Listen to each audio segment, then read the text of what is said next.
recording will be made available to everyone. And that's another reason to keep your mics muted. Welcome, welcome everyone to Effective Communication. It will be presented by Hevelina Erasmus. I see Lydia from the Office of the Auditor General is with us. Menze from Windhoek is with us. Very nice to have everyone here. We're going to get started now. Just a little bit of housekeeping while we're waiting for Hevelina to join. Mics muted and cameras off. It's really important so that we don't disturb the flow. You can put your questions in the comments, or you can email us your questions or raise your hand and we will get back to you as soon as we notice it. Okay. There is also Q&A at the end, or you are welcome to email Hevelina, Luzanne, or myself. Okay. There is also an option to put auto captions on. To do so, there's like 3 little dots at the top of your screen. And you go down to language and speech and turn on live captions. So if you like reading, that is always an option for you. Okay. All right. So are we all good?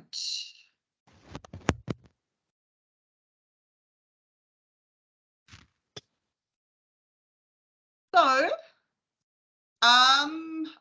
well, just to get to know each other a little bit to start off, I would like to invite you guys to tell me what you think effective communication is in the comments.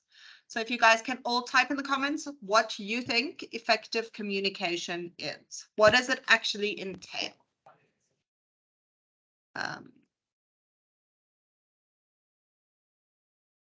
You're also welcome to unmute and answer if you feel comfortable doing so.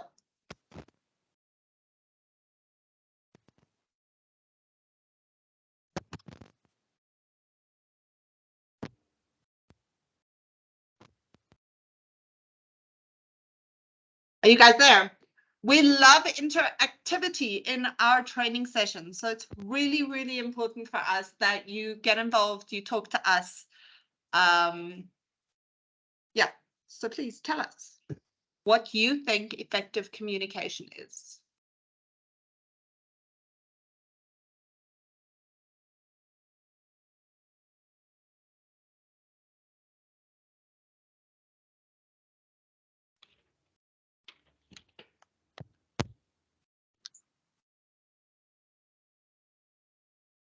You guys there?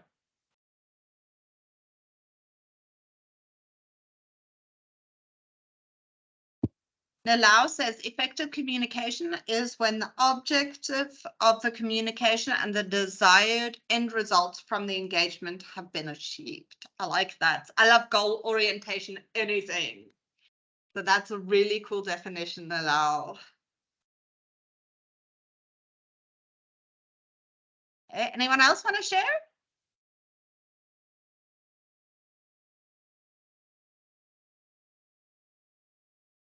Nolene?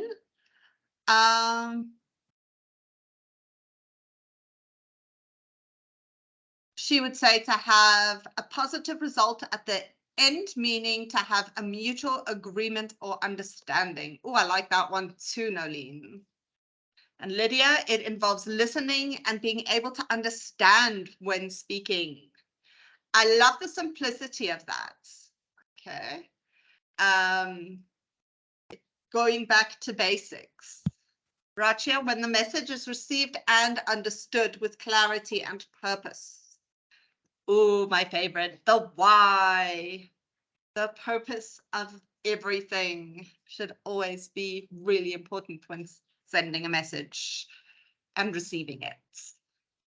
Okay.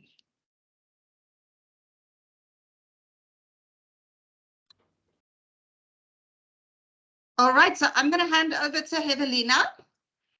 Are you ready to go, Hevelina? Hi, Nicole. Yes, I'm ready. Hi. All right. Hi, everyone. Hello, everyone. Thank you so much for joining us today. I'm pretty excited to have you guys with me today. I just want to make sure that everyone can hear me. If you can hear me, just give me a thumbs up or something so I can go right ahead. All right. So let's just get right into it. Okay, so what we are going to look at today is we'll look at relationships, communication styles, vulnerability, non-violent communications, and lastly, we'll end off with tips on how to improve communication. Again, a bit of housekeeping. Let's just keep our mics muted so we don't have a lot of disturbances, okay?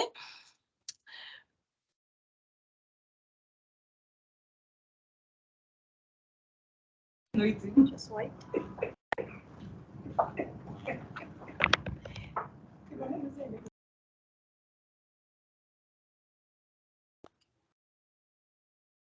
All right, so getting right into relationships, I'm going to explain what relationships have to do with communication and all of that. So just um, give me the opportunity to do that. But before I start, I just have a question for you guys. Who do you spend more time with throughout your let's say throughout the year or throughout the month, throughout the day? Who do you spend more time with?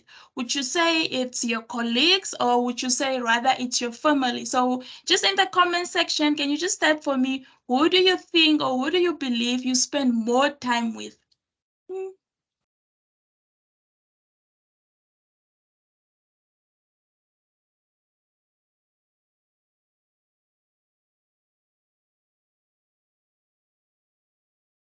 Okay, I'm getting a lot of colleagues, right? Colleagues.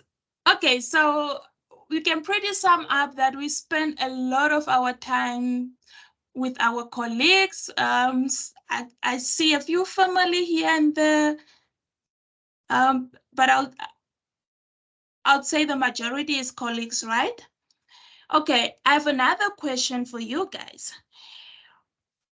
Which relationships do you focus more on? Is it with your colleagues or with your family? Which relationships do you focus more on, your colleagues or with your family?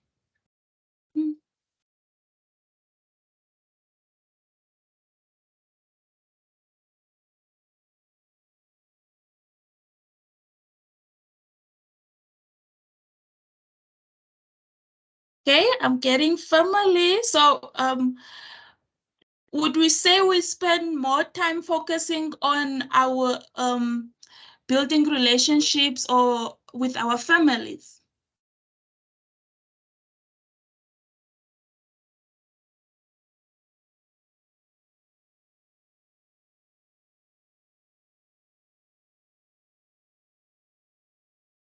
All right, so why is it that I'm pretty sure we spend most of our time with our colleagues because we spend from 8 to 5, we spend that whole time at work. From 5 o'clock, we go home.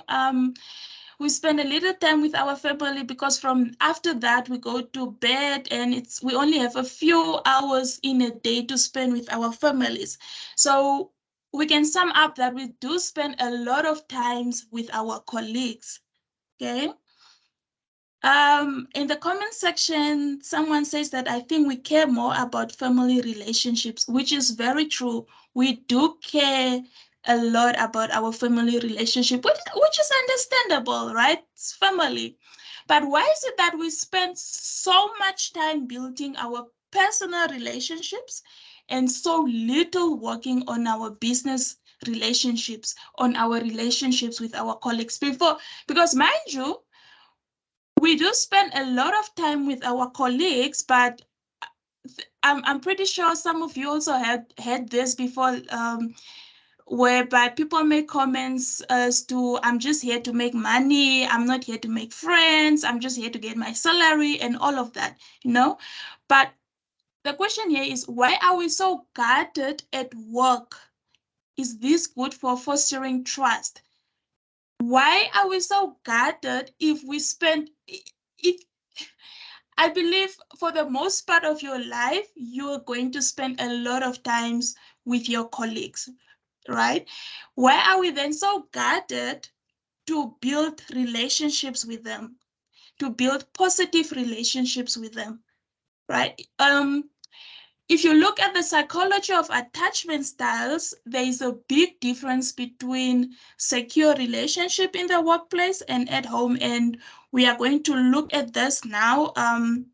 In psychology, we have different attachment styles, and we are going to look at how these different attachments, how these people with different attachment styles actually communicate within the workplace. Okay, I'm reading in the comment section that I spend more time at my business, maybe because I'm self-employed.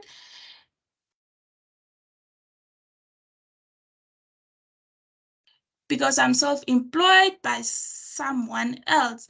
It is a different story for people who are self-employed, because you then get to spend more time with your family because you are mostly home. But for the rest of us, we do spend a lot of times at work with our colleagues, but still we are very guarded. We do not want to build, we do have few close colleagues here and there, but at the most, we do not want to build any relationships with them. Okay, but we'll get right into that. It's okay. So let's look at attachment styles in the workplace and at home. You realize that you will,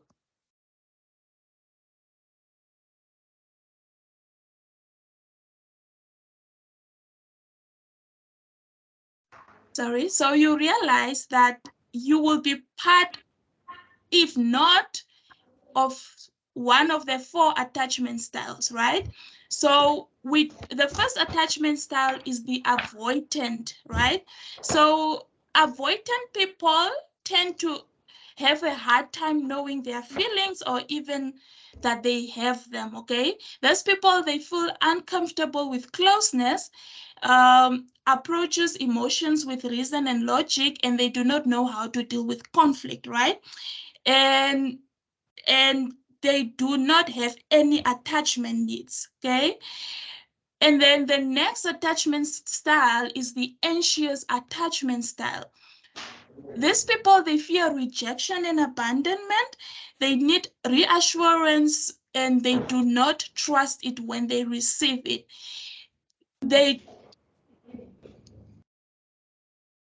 They need to feel heard and validated, and they crave closeness and associates with it. Now, again, we are going to link this back to how this type of people communicate, right? You'll see that you are either in one section or the other, or you'll probably be more than one of this, okay? Then the disorganized attachment styles, these are people who experience a lot of chaotic and confusion. They pull in people and then they push them out, okay? These people have negative self-image and can only develop a relationship once trust is understood or formed, okay? And then most behavior is unpredictable, and they have a hard time to categorize this. And the last one, which is one of my favorite, is the secure attachment style. Now, these people are comfortable with closeness. They believe that they are valuable and worthy of care. They can be knitted and independent. They can be vulnerable, okay? Now, most of us, we are not going to reach a perfectly secure relationship with ourselves or our partners at home or our colleagues, right? But the goal, the ultimate goal here is to reach a good enough relationship that is continuously growing, okay? Now, knowing ourselves is a great tool for fostering a secure relationship with ourselves. So, because we first need to have a secure relationship with ourselves in order for us to have secure relationships with our colleagues or our families at home, okay? Now, how do these different attachment styles actually communicate? Now, the first attachment style is the avoidant, right? Now, the avoidant type, those people have they avoid difficult conversations. You realize in your working space or your working environment, there are some people that just avoid those difficult conversations. You yourself can even be that one person that avoids any conflict or difficult conversations, okay? Communication is superficial to them. They hardly communicate. They rather stay on their own, right? They can take excessively long to communicate something. They are softer and more submissive. This is when, yeah, it's okay. When someone tells you something and then, yeah, it's okay. You just avoid the communication. You just avoid that conversation altogether. Okay, like I said, you realize that some of these people with this type of attachment style are some of your colleagues, or it can also be you, okay? Then we have the anxious type. Now, these people, they need to feel heard and validated, right? They talk a lot in the company. They make impulsive statements. They speak before they can even think about it. You know, they just speak out. They are louder and they are very aggressive at times. And then we have the disorganized. The disorganized, their communication is very chaotic, right? They are always confused at times, you know. And then we have the secure one. The secure one, they communicate openly and honestly. They hear and validate each other. They think before they speak, and they use I statements, and they have healthy conflict. They have a healthy, they can handle conflict very well, okay? So for instance, I will categorize myself as sometimes somewhere as avoidant and also secure, right? You're not necessarily just in one category. Sometimes you are in one category, but with time, you can grow from being an avoidant person or being an anxious person towards being a secure person. I'd just like to know with you guys, where do you think you can categorize yourself? Would you rather say you're the avoidant type, the anxious type, the disorganized type, or rather the secure type? Just you can unmute yourself and just say, or you can just write in the comment section. Okay. Okay. Someone mentioned that they are the avoidant type.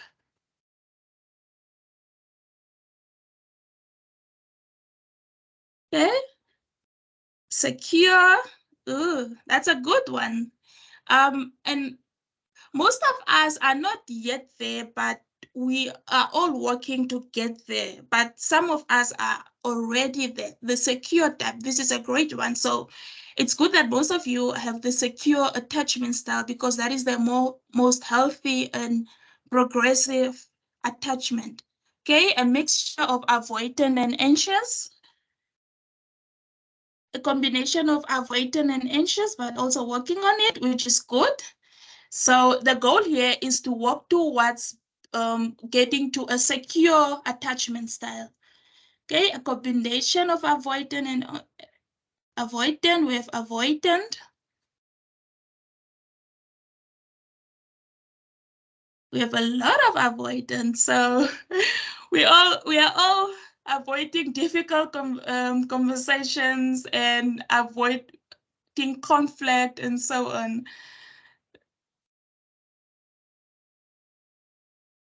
Avoidant. All right. Like I said, perhaps in your organizations, do you know of any leaders who fit these attachment styles, because it's the most important thing here is that your leader, your supervisor, your manager has a secure attachment style, because that's the only way that they can communicate perfectly or positively with you guys. Now imagine the potential your company would have if you had a good enough or close to secure as possible relationship, right? Now, would you say you'll generate more innovative ideas? Because remember, people with secure attachment styles, they are open to ideas. Like if your manager has a secure attachment style, if you yourself have a secure attachment style, you're more open to speak out, and the next person is also more open to receiving what you're saying in a positive way. Also goes back to criticism. They are more, you are more open to constructive criticism, right? So I'll say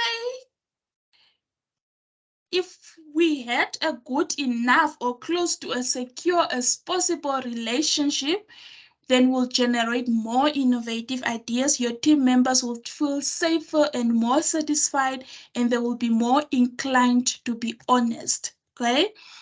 I just want to play a video for you guys. Please don't crucify me for this one. Let me know if you guys can all hear this.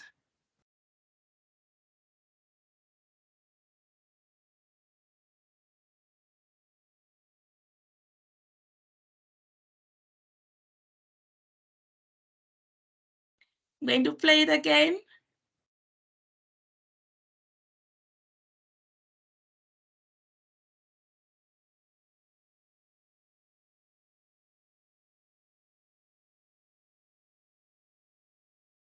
All right, did everyone all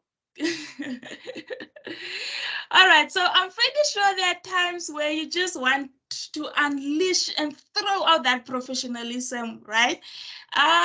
Which actually leads me to my next question, right? Let's say someone in your organization, someone in your company, right, requested for a specific document a few days ago, and you did email the document. However, that specific someone, they emailed you again asking for the same document, right? Again, let me just go through it. Let's say someone in your company requested for a specific document a few days ago, and you emailed them that document. However, they emailed you again asking for the same document. How would you then tell someone you already emailed them something at work?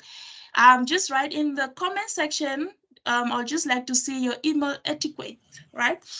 How would you tell someone you already sent it to them? Okay, let's see. Good day. Please refer to the email below as previously communicated. Thanks and regards. That is great. Anyone else?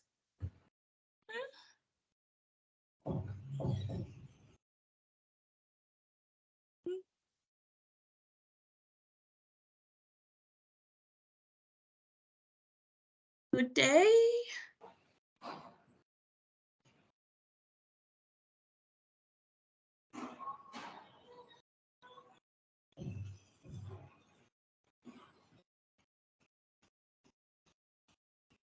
Anyone else? How would you tell someone you already emailed them something?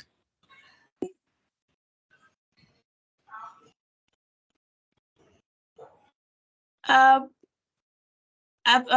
see someone's camera is on. If they can just put them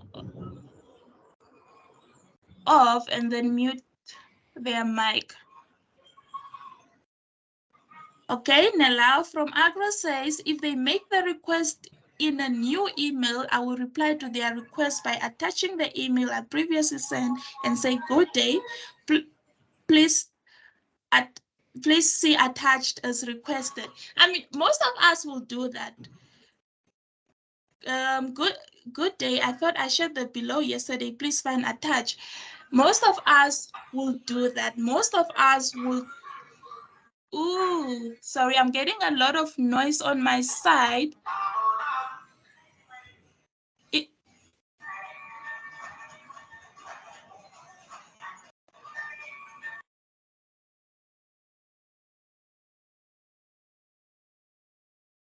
Hi, can we please ask Martin to switch off your camera? Thank you. All right, as I was saying, a lot of us will be as professional as possible because we are in a working environment, we are in a working space, right? But sometimes you'll find people who, for instance, will just forward that same email and type FYI, for your information. Or sometimes someone would just copy and paste that email and then without saying anything and forward it back to you, right? Okay, and I'll say they will also follow up. I'll follow up my email with a call and help them find the email I initially sent, which is also a good way of communicating at work, right? So the goal here is to be as professional as possible, and the goal here is also to come out as polite as possible, right? So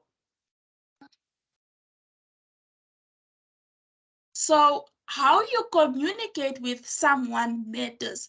For instance, the tone and the words that you select to convey your message actually matters more than what you are actually telling that person, okay? It's the same with in the emails. It's the same when you're communicating verbally to someone. The tone that you're using, right? The words that you are using, all of that actually matters, because a message that was not received correctly is a message that wasn't received at all. And 9 out of 10 times, it is not the one being talked to, but rather you, the person that is talking, right? Because, for instance, if you're someone that says, if they can't handle my attitude, that is on them, right? All what this lacks emotional maturity, communicative awareness, and it also lacks empathy. So I believe we should just try to be as professional as possible, as polite as possible, and just make sure that our message actually gets through to the next person. Because depending on your attitude, if you're being aggressive, right, or the way you communicate through your emails, I might not necessarily receive the message that you're telling me. I might just take everything personally, right? And that is what we are trying to avoid in the working space, okay? Now, here we are going to talk about how you can be understood in the corporate world. And remember,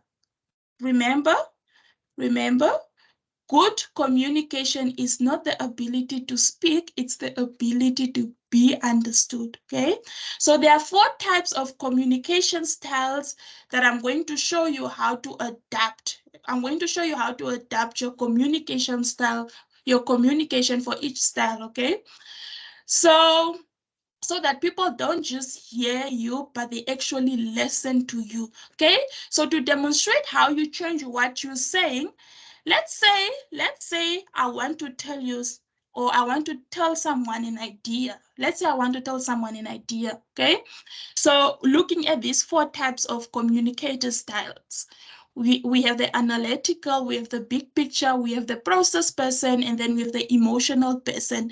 So the first type of communicator is the analytical and data person, right? So as the name suggests, they like numbers. To this person, I'll say, for instance, I'll say something like, hey, I have an idea that can make us 20% more productive, right? Now, straight away, they would want to know more, because this is an analytical person. This is a data person. You're speaking numbers to them, right? This is how you capture their attention, okay? So next, you have the big picture person, right? Now, the big picture person, they want to know what is the end goal? What is the point of this, right? is the report finalized? Right? Can I review? Right? This person wants to see the end goal, the big picture. Right? For instance, to this person, I would say, I have an idea that could get us to the company goals faster. Right? Straight away, they make the connection to that big picture. Then you can, from there, you can then go into details, right? Then the next person is the process person, right? And this person, the process person, they like structure and all the details. Don't miss nothing out on the details with this person. For the structure person, for the process person, you'd say something like, I have an idea that could allow us to decrease time spent on the project inception phase on step 2 and 3 of the project. You see how I'm being very specific and detailed? So this is what this person wants. They want structure. They want all the details, right? And then the last person, which is me, and with this person,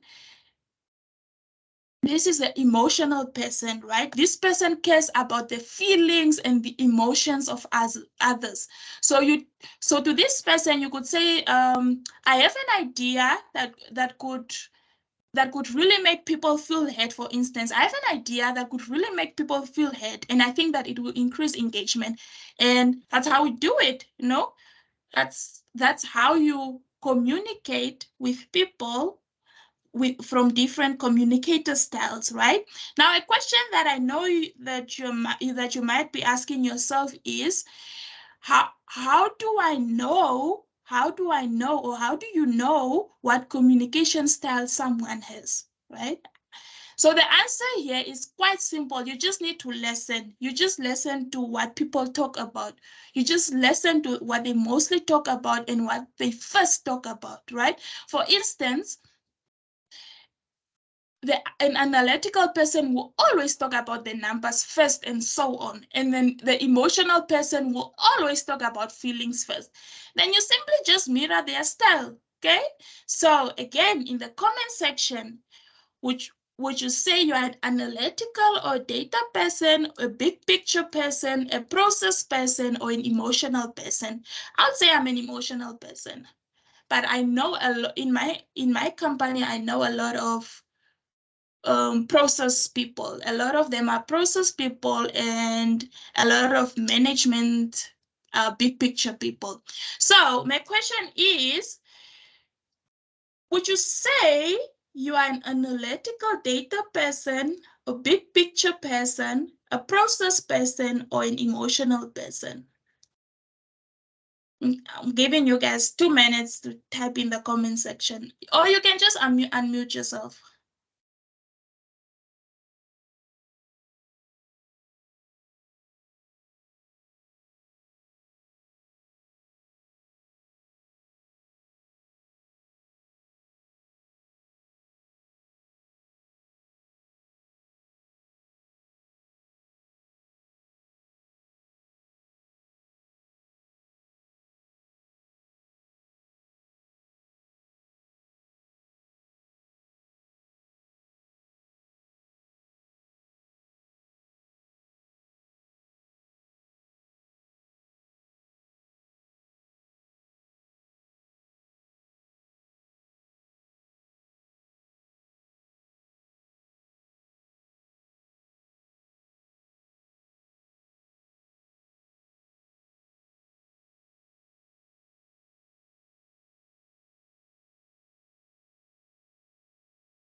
Hi, Evelina, are you still there?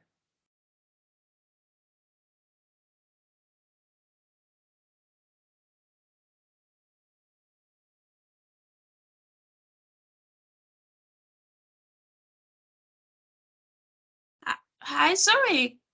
How long was I muted for? I don't know. Oh, wow. I Sorry, heard you go go ahead. missing. So everyone Alright. was typing in the comments. I'm not sure Alright. how long you were muted for. Sorry. All right, I'm sorry. So I was just talking about I was reading Dina's comment that states that please repeat on a process person, an example of a process person, right? So I was saying a process person is someone that loves details, okay? So this person wants to know everything from step 1 into step 2 to step 3 until the project is finalized. This is a process person. They love details. When you're communicating to this person, you need to make sure you give them all the details. And I was saying, which is the opposite to a big picture person. A big picture person, they want the final results. Is the report done? Can I review? What are the results? They want to see the results. They don't necessarily want to see everything that went into it. Okay.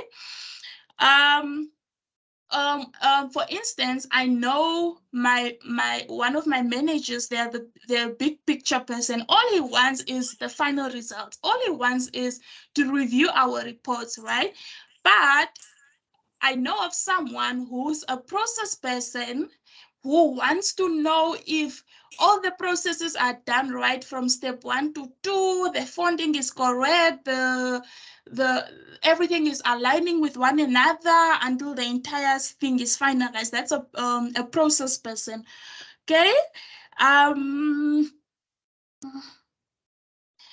Can you please illustrate how to deal with emotional communicators as emotions are often high? Okay, I'll get into that as we go on with this presentation. I just believe I have to be a bit faster because I'm running out of time and someone's mic is unmuted.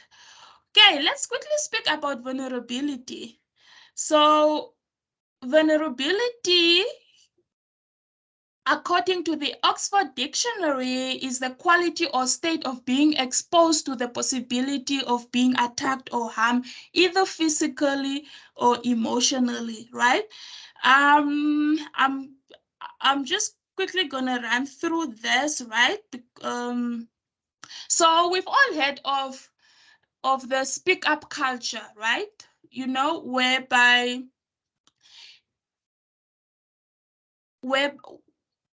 employees feel free and safe to speak up about anything and everything. But how do we foster that culture? You know, you can somehow determine which type of organization what is your organizational structure, what is the climate of your organization or within your company. You can somehow see that it's either a bit toxic or it's a safe culture, it's safe to speak up, you get that freedom or the opportunity to actually say what you have to say. Okay, so how to encourage vulnerability? So I know a lot of times being vulnerable is considered as something bad, but I'm here to tell you that it is not. Okay, so how do we encourage an organization or a speak up culture in our organizations?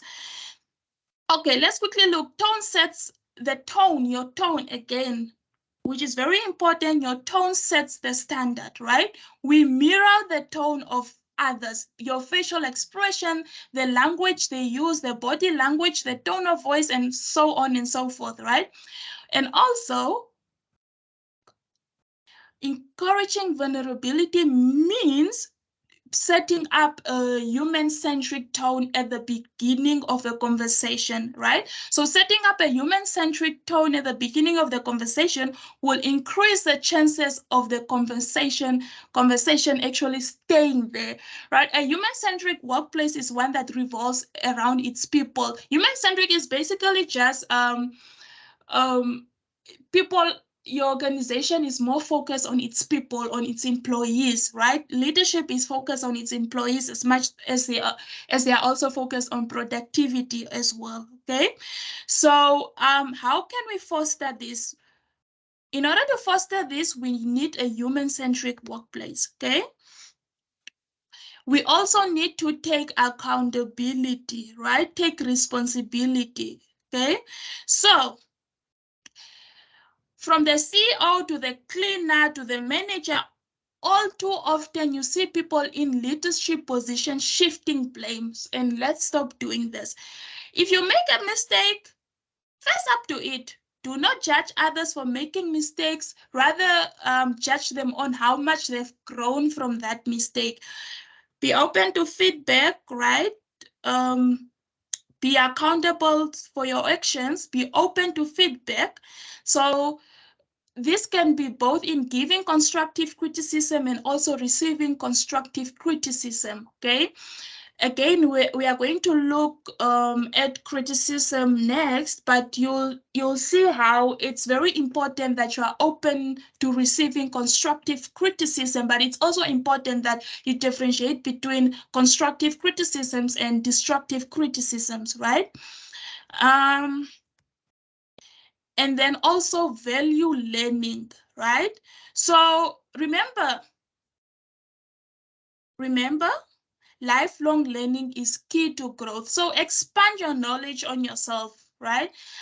Work on your social skills, work on how you can interact with others, work on your moral skills, your emotional intelligence. This is for you to be able to understand yourself, your own emotion and other people's emotions as well. Okay, also your digital intelligence, that is also very important.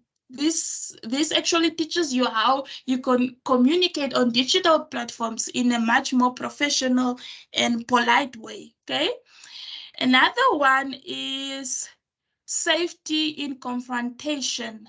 Okay, have a culture or enhance a culture in your organization that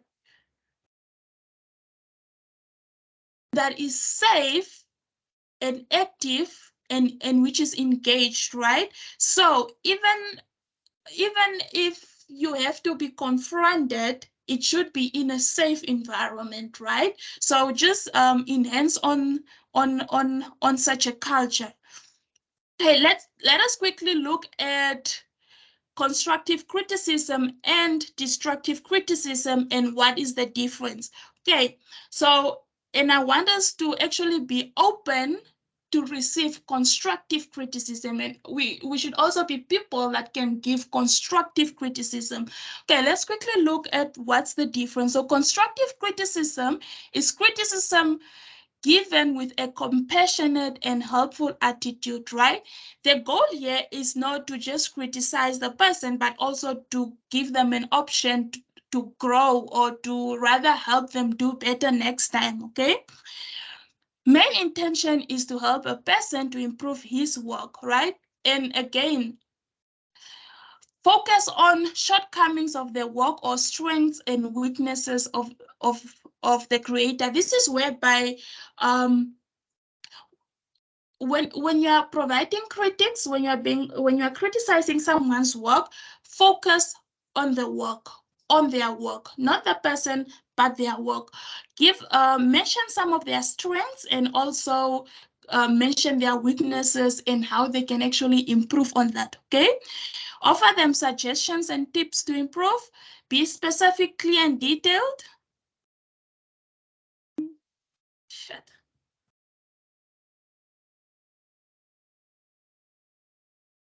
Come on, come on, come on, come on.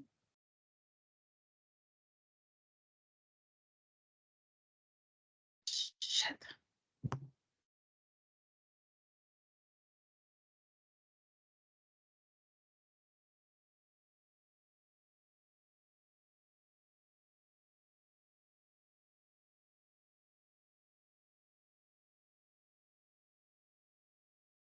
Hi, Evelina. It seems you disappeared again.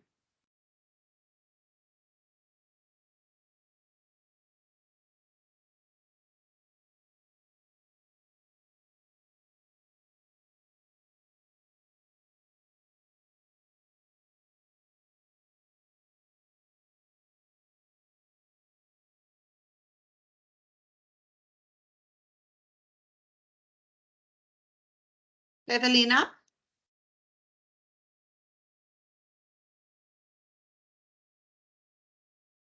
Oh, there seems to be connection issues.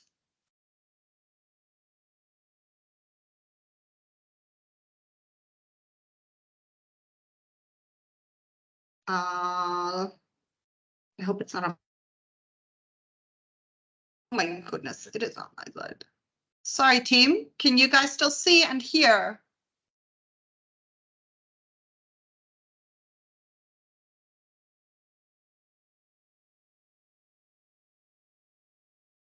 Yes, but the PowerPoint disappeared. Okay.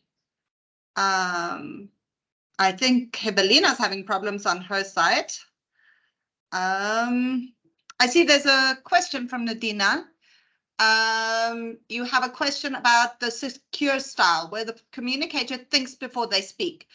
There are times when someone asks you a question, looks at you in the eyes, and expects an answer right away. Question is then there is no time to think, and a delayed response is sometimes interpreted as rude in some cultures.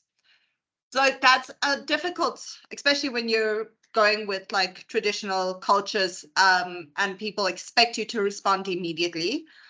It's a change that needs to happen in society in general, not just in specific people. And we need to let people think, give people time to give a good answer. And we should learn to take our time. So my boss says specifically he has the rules of threes. If something happens that you're upset about, you wait 3 hours. If it can wait 3 hours, you wait 3 hours to deal with the situation. If it can wait 3 days, then you wait 3 days before you handle the situation. Okay, you let the person know, you don't just disappear off the face of the earth. You let the person know, I will get back to you at this date. Okay. And then if it lasts up to, if you can push it up to 3 weeks to deal with the situation, your emotional system has then been able to regulate. Okay, so this is if you're experiencing an extreme emotional reaction to whatever situation it is, something that makes you mad, something that makes you very frustrated, disappointed, so on and so forth. Okay. And it is really important that you do it that way so that you're not giving an emotional reaction, but a logical reaction. Sometimes it's not possible. Sometimes things have to happen immediately. But it is really important to learn to take that time to say, sorry, I need some time to prepare my answer to ensure that it's the best answer for everyone.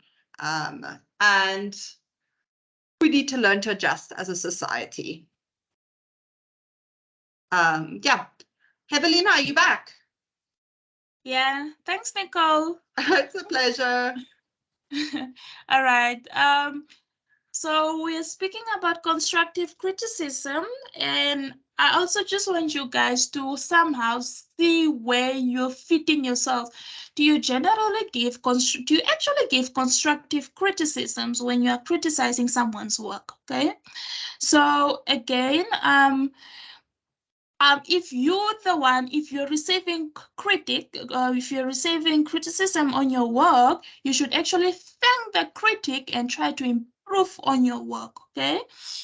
And just remember, critics are usually experts. Like if the person that's criticizing your work is actually someone that knows better or knows more than you, okay?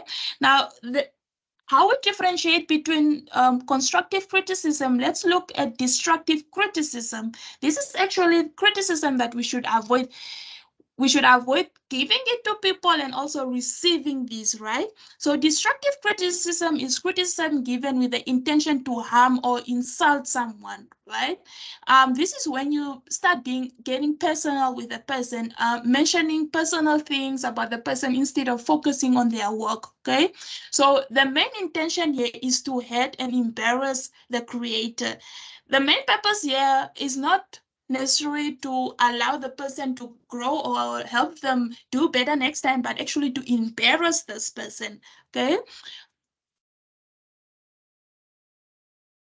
Okay, focus on the creator of the work and not the creation. This is whereby, again, the person is focusing on you as a person and not on your work, okay? They target you as a person, okay? They do not offer suggestions or tips. They do not, they are vague and not specific, and they are most of the times very ignorant, these types of critics, okay? And you should not lose your cool. You should not get angry or upset because this is actually what they want, right? So, you as a person, or was there ever a time, let me rather ask that, was there ever a time whereby, or do you feel like in your organizations, do you feel like most of the times you receive the criticism that you receive is more of constructive, or is it more destructive, right? Let me just rephrase. Do you believe, or do you feel like within your organizations, the type of criticism that you receive is constructive or destructive, or the type of criticism you receive from your colleagues, from your supervisors, is it actually constructive or destructive? While you guys are typing, I'm just going to move on to the next slide. Constructive, great, awesome, and that's what we are aiming for, constructive criticism and not destructive.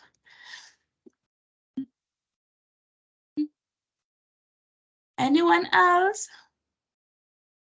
Do you feel like the type of feedback that you receive is most of the times constructive, or do you feel like it's more destructive than constructive?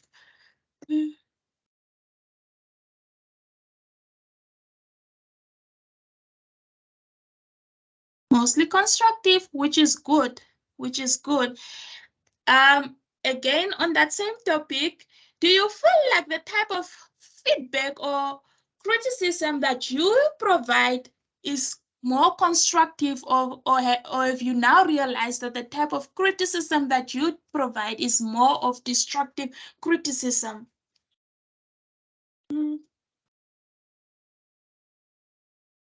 Okay,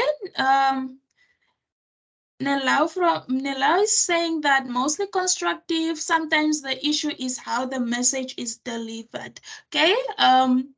Again, it's very important that you use the right methods of delivering your message, the right tone, the right the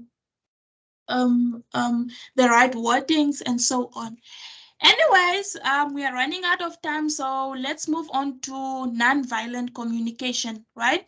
So nonviolent communication is a process of communication created by psychologists.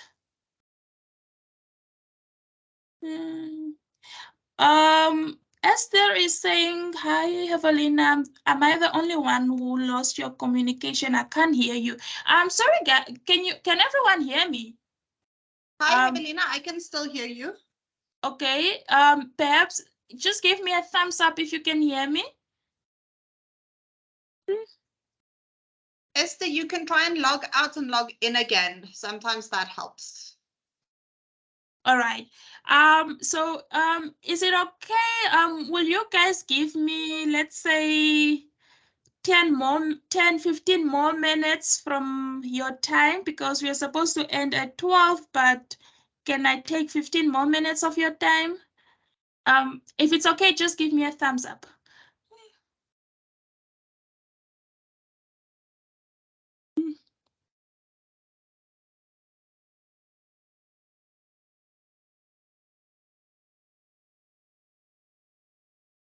All right. So let's quickly look at nonviolent communication. This is a concept that was created by a psychologist, Marshall Rosenberg. Ne? Now, so violent is basically just something that causes pain or harm, right? And non-violent is stems from compassion. Okay. There are 5 types of violent communication, and when I'm going to go through all of them, and you guys are going to realize that sometimes you're actually using violent communication when you are communicating to your colleagues or your co-workers or your subordinates.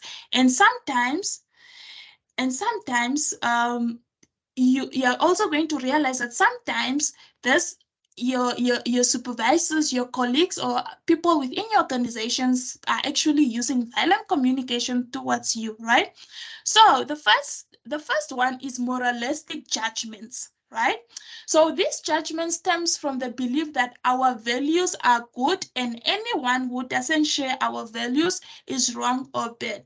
Remember, guys, we all have different values and beliefs. We're all coming from different background, different cultures, and we all have our own different values and beliefs. Now, the moment that you think that your values are right and superior than the rest of the people, that is where you go wrong, right?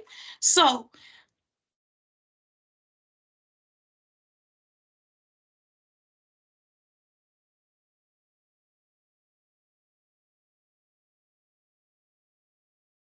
sorry guys, I just got cut off a bit there.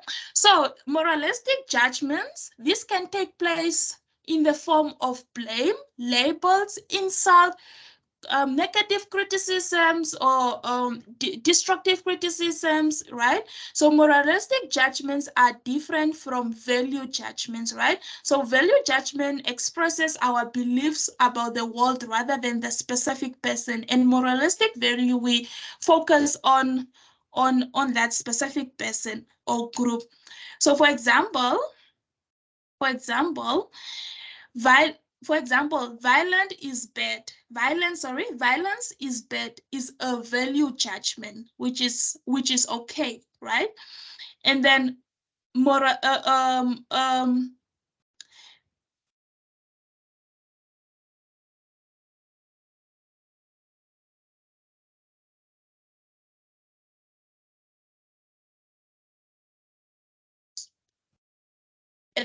and then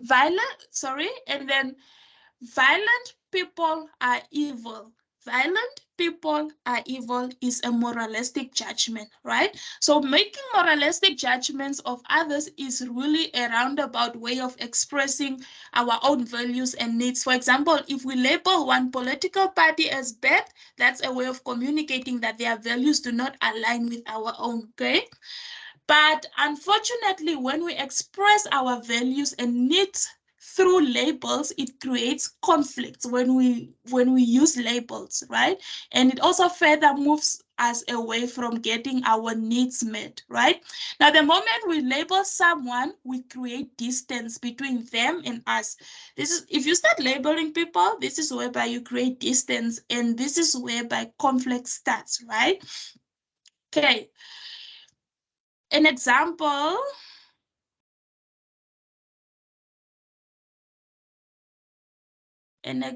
that I can make, I'm thinking of an example. For example, your colleague is assigned exactly the same task as you. However, they take longer than you to complete, right? So a moralistic judgment will be to say they are lazy. They are just lazy, right? Or slow or unintelligent, right? But a non-violent way to describe the situation is to say what they will that they will be done after. You can just say, no, they will be done after me, or something in that area, okay? The next type of violent communication is comparison, right? Comparison is the thief of joy. When you compare yourself to other people, you are really making moralistic judgment about whether they are better or worse than you are. And we should avoid that at all cost, right? So be careful of silent comparisons as well, okay? This is also whereby sometimes you are constantly praising one person and not saying anything about the other person, or being subtle, or that is like a subtle way of comparing people. For instance, in the organization whereby you two people are doing the same type of jobs and you're constantly praising one person, in a way you're actually demotivating the next person, and you're in a subtle way comparing those two people, okay? The next one is denial of responsibility. Okay, so when you attribute the causes of your feelings and action to an external source, you deny your own responsibility. For example, the phrase, it makes me so mad, you know, I was late because my children took too long getting ready. This is you not taking responsibility. This is you shifting, you know, denying responsibility. You are late because of your children. You are late because of A and B, you know. Some of these are forced upon us, which is wrong, but some are self-imposed. Like, one way to practice taking responsibility for your own thoughts, feelings, and behavior is by replacing the words "I have to." For instance, replace the words "I have to" with "I choose to." For example, instead of saying I have to go to the office early, rather say I choose to go to the office early because meeting my commitments is important to me, right? You don't have to, but you choose to, meaning you take responsibility for that, right? That way you remind of yourself that you are responsible of your own choices, and that many of the things that you do are not out many things that you do out that you feel like are out of obligation are actually choices that you make on your own, okay? And the next one will be demands as opposed to requests, right? So we all know this. Sometimes our seniors, they demand instead of request, right?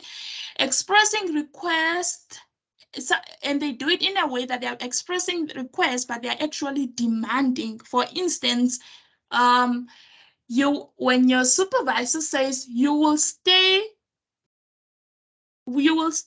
and work on this project after hours, right? They are not requesting, they are not asking, they're actually demanding that you stay, right? Instead of just saying, we really have to get this project in by early tomorrow morning, and I wanted to know if it's possible that you can actually, or if it will actually be nice if you stay and complete this project. You know, just ask in a nice way instead of demanding, because whatever you say is going to be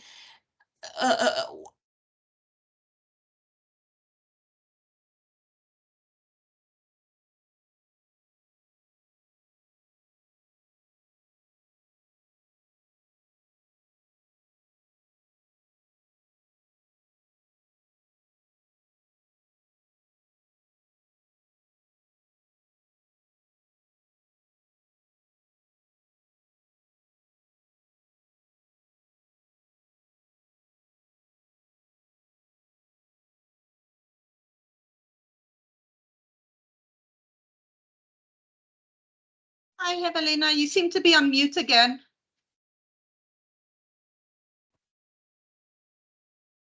Hi, sorry, Nicole. Can you hear me now? I don't know why I'm constantly going on mute. I have to figure this one out. All right. So I was talking on compliments. Compliments is also one form of violent communication, surprisingly, right? So sometimes there are times whereby you feel like you are complimenting someone, but you are actually complimenting them in a judgmental way, you know. For instance, I'm not sure which example I can give, but for instance, when let's say in a very technical environment, right? You compliment a woman for actually being brilliant to do some technical job, right? You feel that's a compliment, but that's actually not a compliment because you have connected it to their gender, right? Which is a judgment. Or sometimes managers and supervisors use compliments to actually get you to do more work, complimenting you more in a way of manipulating you to do more work and not knowing your limits. Okay. Moving on to the next part. Do any of you guys have any questions, any contributions? You guys can unmute yourself and just contribute towards the conversation. Any questions so far?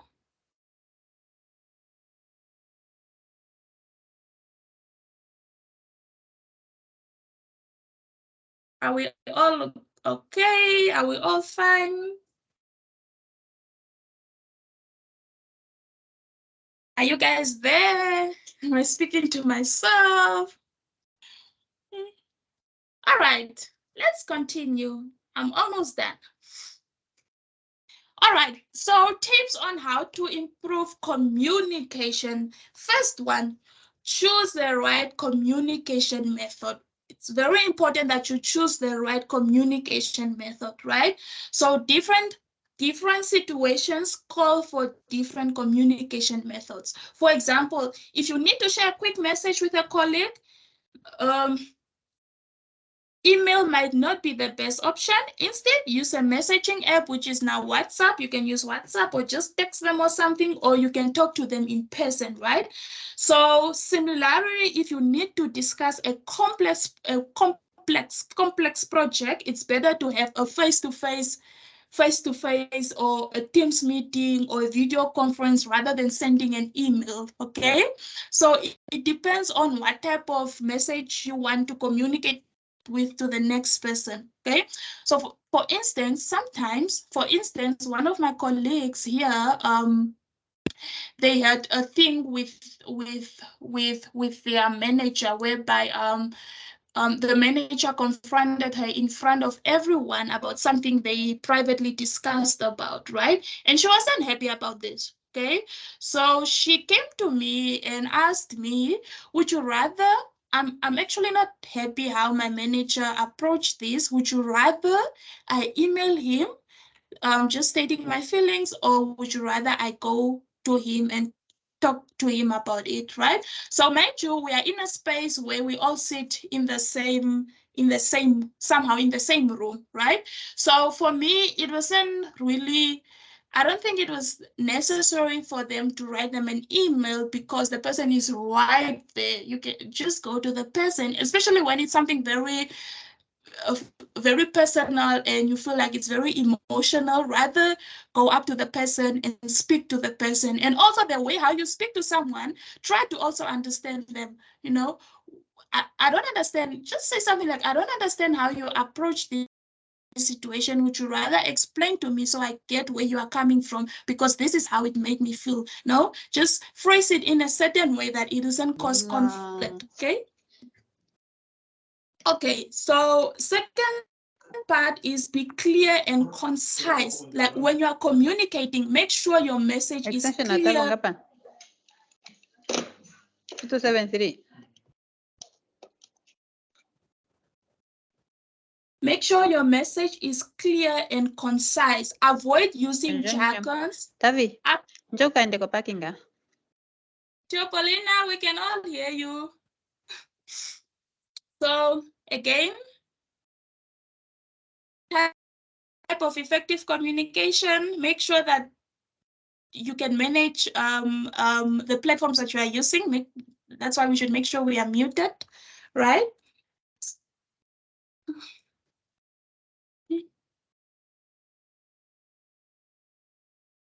Okay, to continue.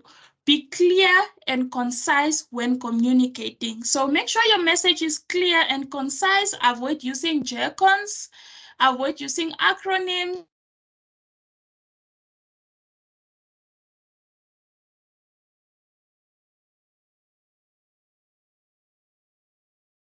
Hi, Evelina, you disappeared again.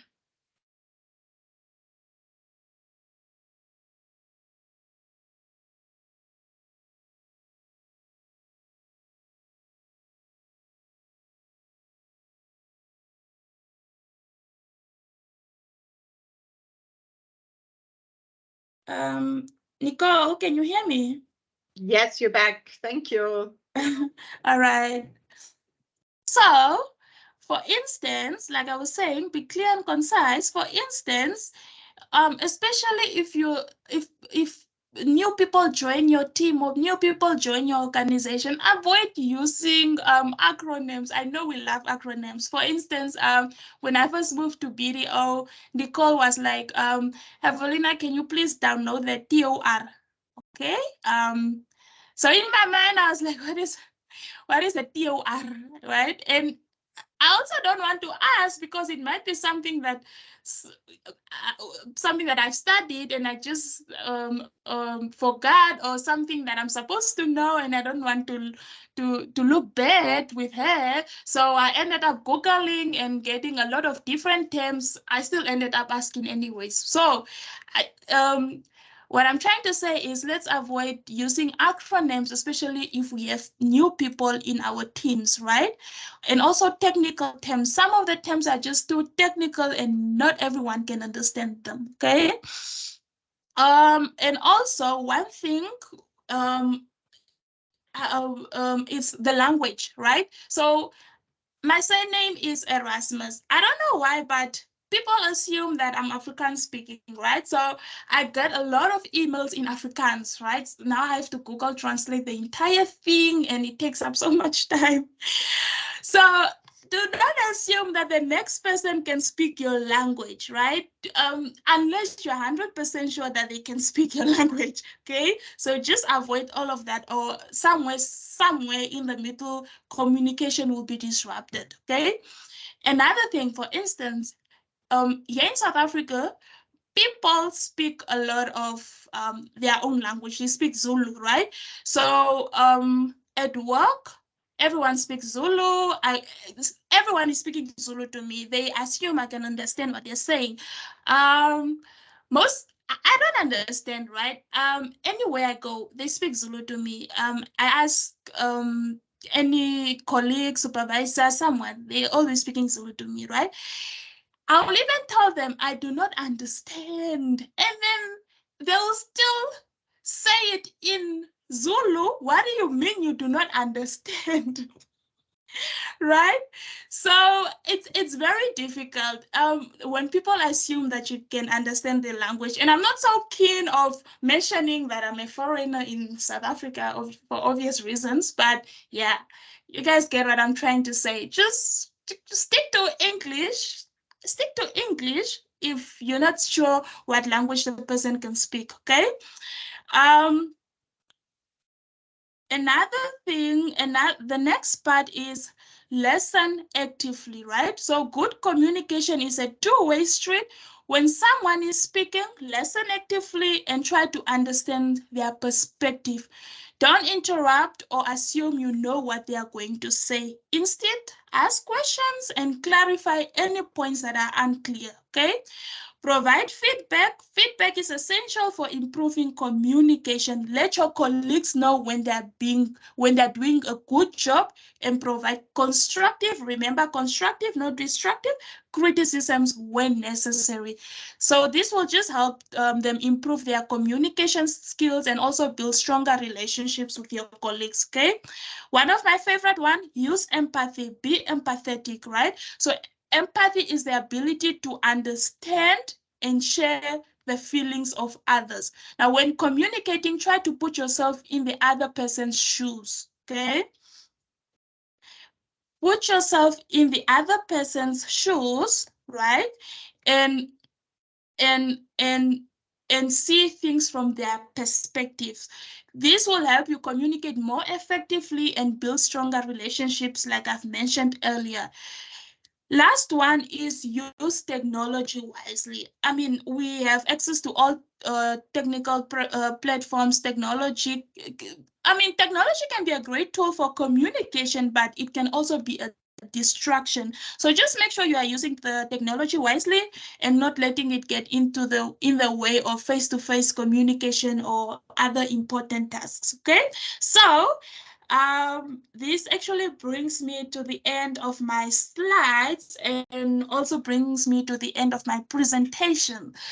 Unless you guys have any questions, there's anything that you'd like to share or contribute, any changes that you'd like to go make in terms of how you communicate, and do you feel like, I only have one question, do you guys feel like you will actually be able to effectively communicate in the workplace and open up more to your colleagues than what you're currently already doing? You are free to unmute yourself. You're free to type in the comment section. I've taken up so much of your time and I'm so grateful for that. So are you guys okay? Are you guys there?